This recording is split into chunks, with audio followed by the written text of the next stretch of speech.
facteurs les plus importants sur mon chemin de ma propre réalisation, dans mon entité d'être, dans mon entité de faire et d'avoir, c'est l'environnement. Qui choisit qui? Et quand des gens se disent: «Je me sens isolé, je me sens rejeté», c'est que ces gens-là attendent d'être choisis. Et pourquoi ils attendent d'être choisis? Parce qu'ils ne sont pas confiants en eux. Et pourquoi ils ne sont pas confiants en eux? Parce qu'ils ne savent pas qui ils sont. Ils ne Mmh. reconnaissent pas leur talent, ils ne reconnaissent pas leur qualité. Ils ont toujours besoin d'une approbation des autres pour savoir s'ils sont des bonnes personnes ou s'ils font bien les choses. Et ça, c'est pas à l'âge de 8 ans seulement. Il y a des gens de 40 ans, de 50, de 60 ans qui attendent toujours l'approbation des autres. Alors eux, ils aiment à se faire choisir. Mais si tu n'es pas dans le bon environnement, tu risques de ne jamais être choisi.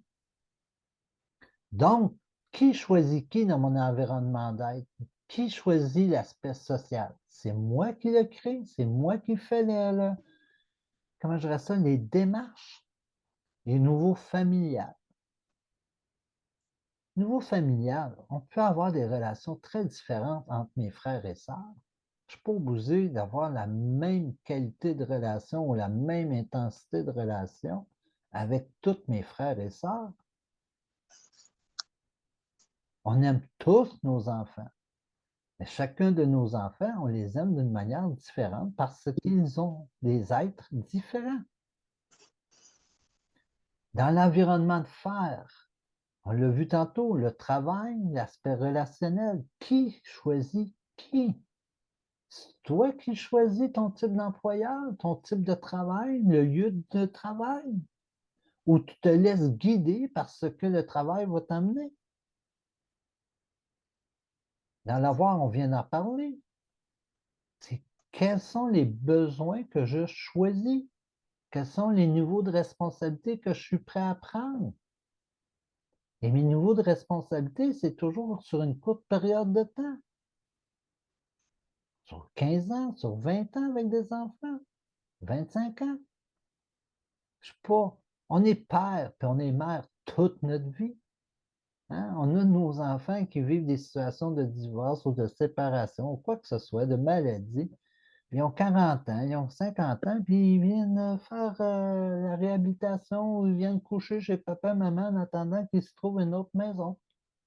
Alors on est père et mère toute notre vie, mais il y a un niveau de responsabilité que les pas, qui diminue avec le temps. Mais quels sont mes besoins à travers le temps? Mes besoins à 50 ans ne sont pas les mêmes qu'à 20 ans, puis mes Mmh. besoins à 35 ans ne seront pas les mêmes besoins que j'ai à 70 ans. Alors, il faut juste être conscient, être présent de ces volets-là pour rester sur ce chemin de réalisation-là. Donc, ce que j'en viens à dire, quand je parle de présence, c'est être présent à soi. Et être présent à soi, c'est être présent à nos sentis, nos ressentis, à ce qui est en nous. Alors, moi, par rapport aux autres, en fonction des circonstances, quelle est ma position? Quelle est ma position la plus favorable pour me réaliser pleinement? Moi, avec les circonstances, les contextes, comment les autres réagissent à ça et comment moi je me positionne à ça. Les circonstances et les autres qui ne me touchent pas, mais qui peuvent avoir des rapports sur moi, je vis quoi avec ça? Jusqu'où c'est mes responsabilités de prendre le malheur des autres? Jusqu'où j'ai à jouer le sauveur? Jusqu'où j'ai à me positionner? Alors, tous ces éléments d'environnement-là, si on n'est pas présent à nous, si on n'est pas présent à ce que l'on sent, ce que l'on ressent, ça va passer à une vitesse tellement élevée qu'on va se perdre de vue. Et pour se retrouver, il falloir frapper un mur. Mmh. Et pourtant, la porte est à 6 pouces, à 20 centimètres du mur. Mais on ne l'a pas vu, la porte. Puis le pire, c'est que la porte est ouverte. On n'a même pas à l'ouvrir.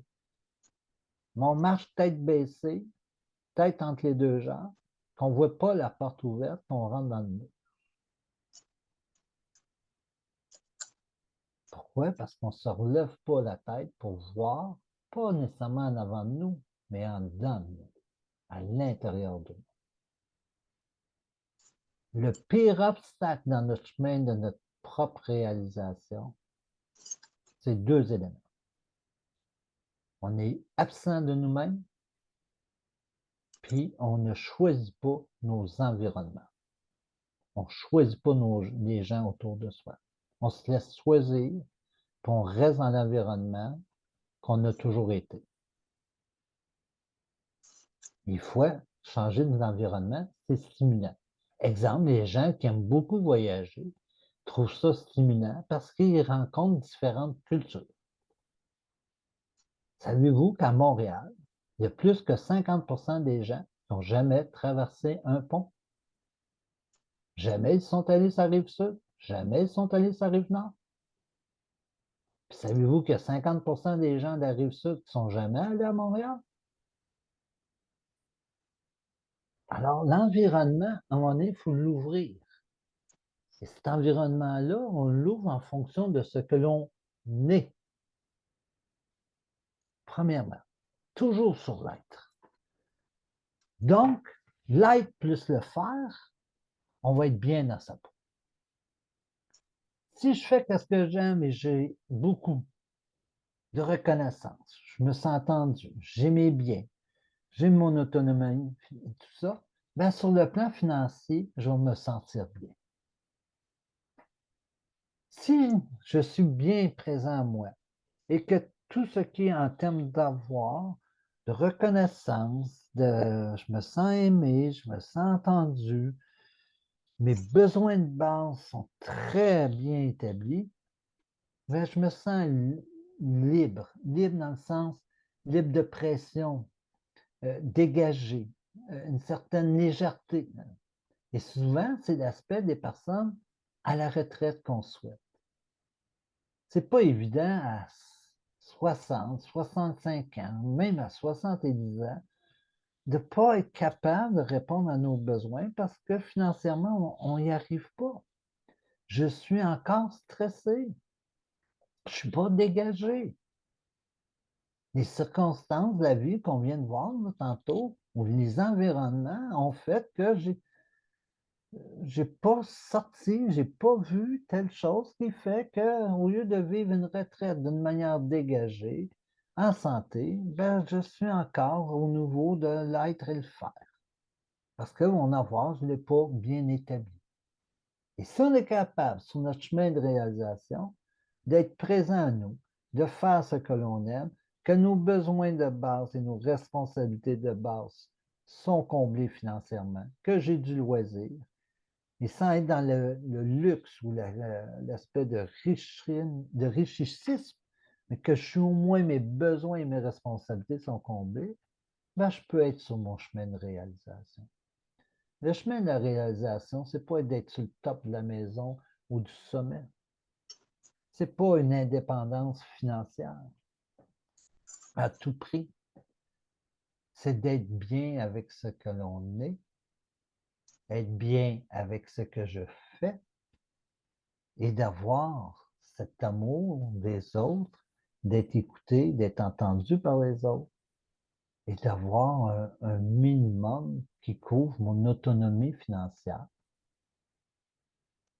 C'est bien loin du succès qu'on vend à tout prix, d'être capable de se retirer du travail à 40 ans. À mon époque, on parlait de 60 ans. La liberté, à un moment donné, on est arrivé à la liberté 50. Hein? Puis là, ben, il y a des jeunes, ils pensent qu'à 40 ans, ils pourraient atteindre cette liberté de faire. Alors, ils travaillent beaucoup, ils investissent beaucoup. C'est correct. S'ils sont dans la période de leur vie où ils sont dans la période de productivité. Mais ils vont arriver, comme tous les autres, à la mi-temps de la vie, et ils vont se poser des questions. Et il y a des jeunes, aujourd'hui, la majorité des jeunes recherchent une qualité de vie. Ce que nous, on était Mm. plus ou moins conscients, nos parents encore moins, et nos arrière-parents, c'était impensable, c'était le travail 24 heures par jour. Alors, il y a une certaine évolution qui se fait, mais toute évolution ne changera pas ces trois variables-là. D'être bien avec ce que l'on est, d'être bien avec ce que je fais et d'être bien avec ce que j'ai.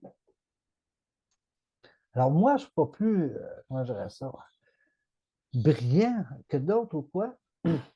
Ma passion est de transmettre des connaissances. J'ai toujours aimé transmettre des connaissances. J'ai toujours aimé enseigner.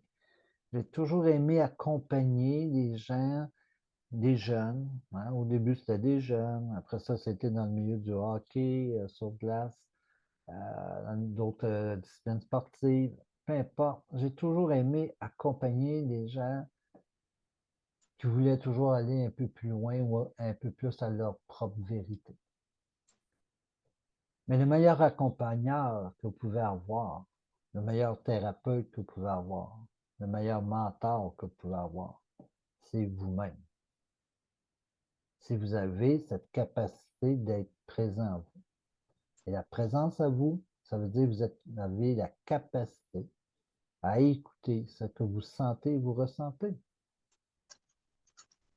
Alors, c'est être capable d'être un observateur de nous-mêmes, être dans un mode d'observation méditative qui nous permet, la méditation, d'être dans un état d'écoute.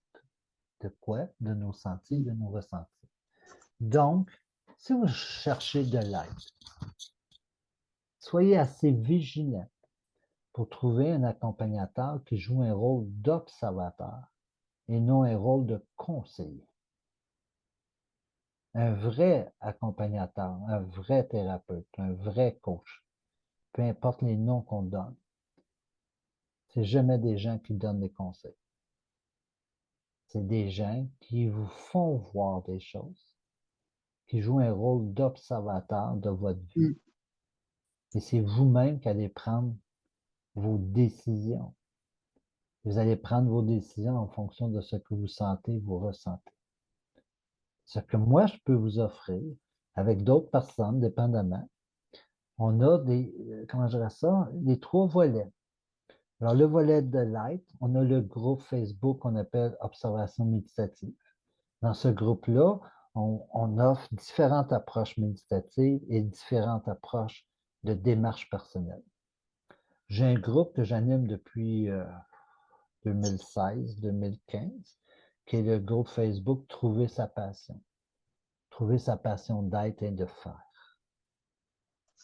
Et je travaille en ce moment avec une personne extraordinaire, une fille que j'adore par sa vigueur de vie, par sa rectitude, par sa capacité à avoir été capable de regarder son passé et d'en soutirer les plus grandes leçons en rapport à ce qu'elle est. Alors, avec Véronique, nous allons créer en janvier-février un groupe qui s'appelle le Laboratoire de réussite, qui va être plus au niveau du volet de l'avoir et de combiner le faire et l'avoir.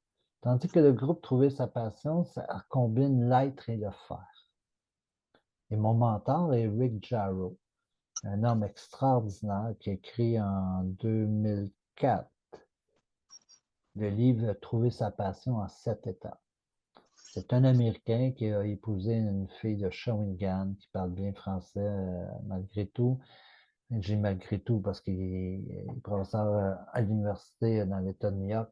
Alors, il est dans un environnement beaucoup plus anglophone que francophone, mais il a gardé le français, puis il a étudié à la Sorbonne.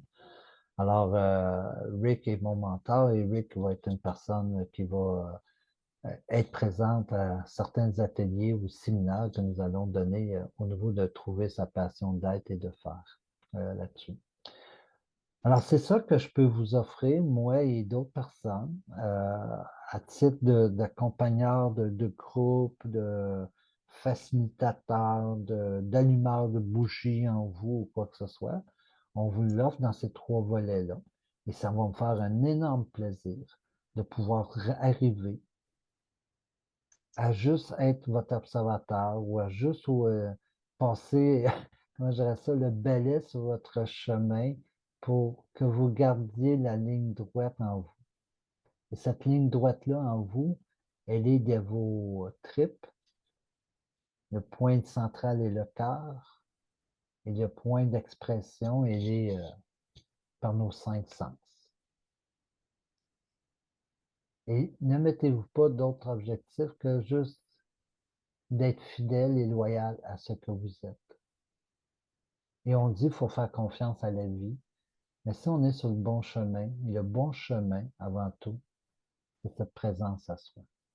Et plus on va être présent à soi, plus vous allez vous réaliser dans vos 2 autres sphères de la vie, qui est le faire et l'avoir. Alors, c'était ma petite conférence que je voulais vous offrir, tout simplement, sans aucune prétention, qui est basée sur l'observation de la vie, la connaissance que j'ai pu avoir de maîtres à penser, de maîtres d'auteurs de livres avec qui certains j'ai pu partager des choses, avec d'autres non, mais à force de lire leurs livres et tout, on y arrive à participer à des conférences et tout. Alors, je prétends pas avoir la vérité, loin de là. Je suis juste un allumeur de bougies à créer chez vous ce, pas ce désir, mais cet élan de vous réaliser pleinement dans ce que vous êtes. Un gros merci. S'il y a des